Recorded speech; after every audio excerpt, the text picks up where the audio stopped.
Welcome. I'm your Asian Vision, and today we are going to do some exercises against water in your body, in your face, in your arms, in your swollen ankles. So this is going to be a lymphatic drainage exercise, about 10 minutes. We will start from top, from up, then to bottom, and get this water moving out of your body. So I just want to start right away. Don't waste any time because you only have 10 minutes. Most of the exercises are proven by traditional Chinese medicine and derived from traditional Chinese Tai Chi. So basically, you can swing with your knees with here. This is also going to help your calves and these well, even your ankles. Same goes for this one. You can do which one you prefer actually. They are both doing the same thing. Helping water going down from your arms to your limbs down here and then dissolve here around the chest and into your later into your tummy. This exercise is basically moving your fat to the side, to the right and to the left. It's all good for everyone. And for those people who are not able to get busy, I would recommend putting your arms on your shoulders and then twist your whole body. Okay. But for elderly people, this is going to cause you to maybe stay down. Also,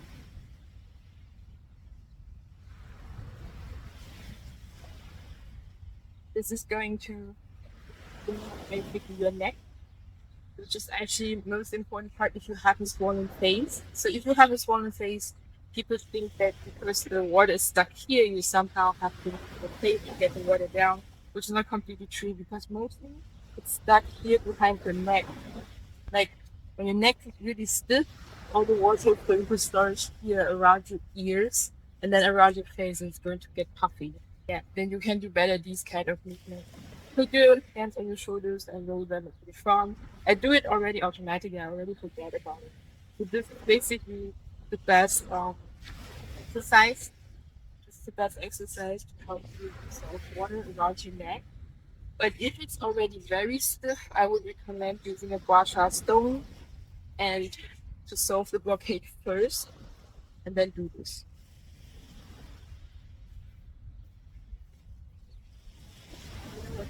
Collecting the bit.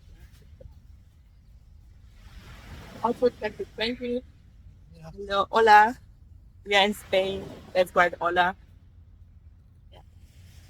So imagine now, like all the water from here, here, going down to your chest, like here, your box, and then we can do this.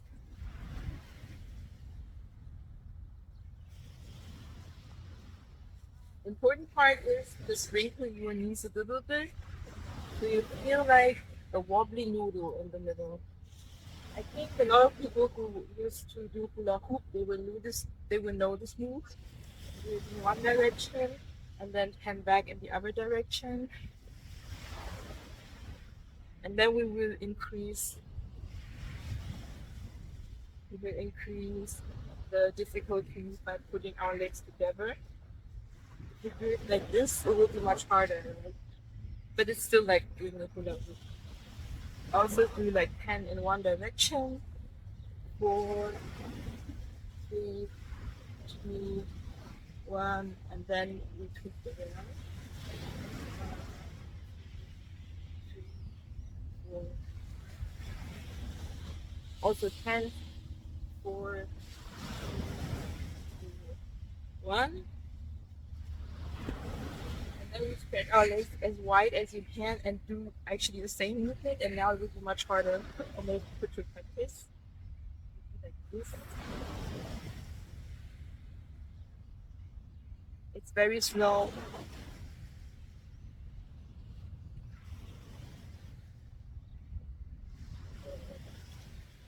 Also 10 in one direction. 4, 3, 2, 1. And then we go back. This is how It's going to help by dissolving the water around your tummy, which should be dissolved by the lymph nodes in your tummy around this area, and then basically turn into sweat or pee. So like, and we are not swollen anymore. So, from traditional Chinese Tai Chi, usually you would do like the windmill, like really, really slow.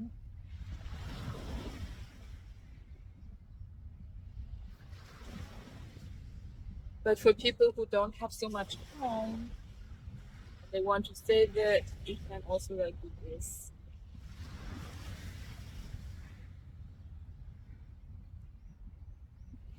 It's going to do the same thing, but usually people who are really busy, they don't have much time to do the very slow movement.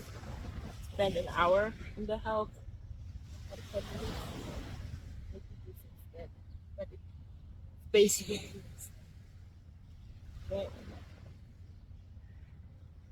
We call it the horse dance. I've seen a lot of people doing it actually wrong at the group. They are spreading their legs like this and then go down like this. Well, we call this the frog pose. This is not the horse dance, okay? The horse dance is feet to the front, like where your face is facing, and then you go down, like as far as you can, and then you spread actually your ankles. Kind of like you're smoothing it.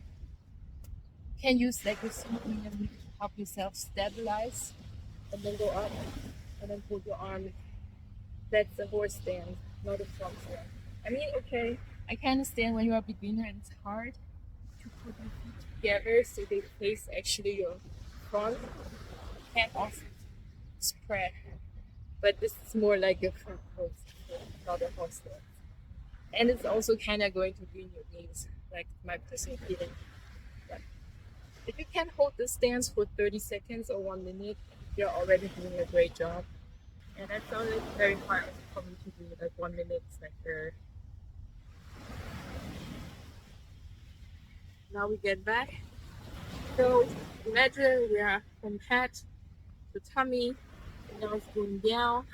So we move our knees, we circle to one direction, we do 10 to 20 of those in one direction. This is going to help like the fluid going down your upper legs behind your knees. There are also the lymph nodes which are supposed to dissolve the water. And it will help your calves to push the water from your ankles up and from your feet and to swell those too. Now we go to the other direction. So if you have actually a little, how to say, a jelly knot behind your knees, that's usually water, or your lymph node is really swollen, which is not a good sign.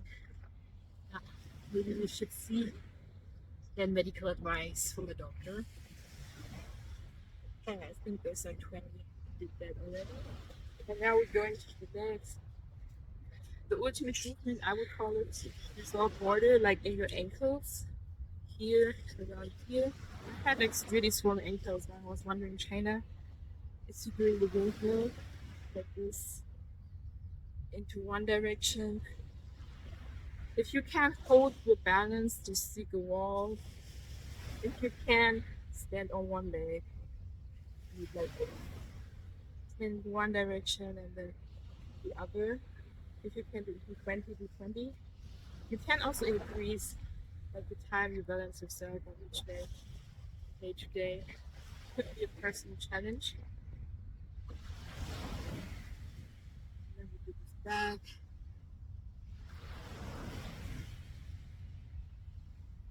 This is really going to help with your balance. Woo. Okay. So now I have seen a lot of people doing also core leg exercise and the de-swelling this movement. That's what they usually do in Thai boxing when they are training and trying to stretch this area. But for beginners and especially elderly people, I would recommend this movement the other direction. This is also derived in traditional Tai Chi, you lift your leg up and try to bring it into your center. Imagine this is a hook. And you're trying to hook your arm of the opposite side. So left leg, right arm. Right leg, left arm. Can't even hear it, right? Do it correctly, you can touch if you hit your hand. Not just leave it like this. Also 10 to 20. After that, you should feel much better. This movement is also for the legs and for the edge area. This is also derived from traditional Tai Chi. Tai Chi would really do this. It's really, really slow. You just gotta simplify it, but you would do the same thing. It would help like your legs, your calves, and your hips. You just do this. Instead, the bigger hip.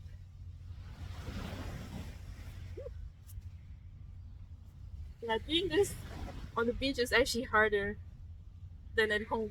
I realized. So we do 10 to 20 of these into one direction, and then we change the direction. So if we do the traditional Chinese way, with the slow movements from Tai Chi, you would need around, I would say, an hour or at least 45 minutes to complete all those exercises. I mean, for elderly people, it might be better that it starts, but if you are really in a rush and absolutely busy, you'd rather do it this way, right? Okay.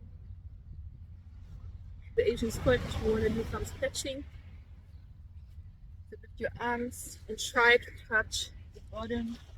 If you can't touch the bottom, it's okay, because we have a trick, which is like when you go down, put your arms behind your knee, and then just go into a half Asian squat, and then sit on your arms, and then put your arms behind the lift your hip again. See, you can reach the bottom now, but this is just to help you keep going when you are not as stretchable right now. But in the future, you should do that, and then we lift up, and now we go like right down into a real Asian squat. I seen people doing Asian squat yesterday at the beach again. I don't know what that was, because people tend to spread like their feet into those directions. Like it's like crab, I would call it, but that's crab dance. That is not. The Asian squat, do it correctly. You try to put feet together, and somehow you still try to spread your ankles, possibly with your arms. Can lift them up because I can't do that either right now. I'm still right here, but that is okay. Get there somehow, someday. You can hold this position for 30 to 20 seconds to 1 minute. Good, congrats to you. Alright, and then we move up. Basically, last exercise for today, we just jump down, up and down a little bit, and we lifting our arms like in the rave party. And then lift your arms. Also, if you have slubber arms like me, you can do the chicken dance. This is going to help too. Dissolve the water from the underarms. And I think that's already for today. I'm Asian. I hope I could help you with this short, traditional Chinese medicine proven exercises to drain the water out of your body. So where the water should not be is like in your face, in your ankles, under your arms. That's where they need to be, and that's why we do those exercises. Yeah. Next time I can show you the trick with the gua sha stone, how to dissolve like the stiffness in your neck before you can actually do this exercise. I just realized. So, thanks for watching. See you next time. Subscribe and comment.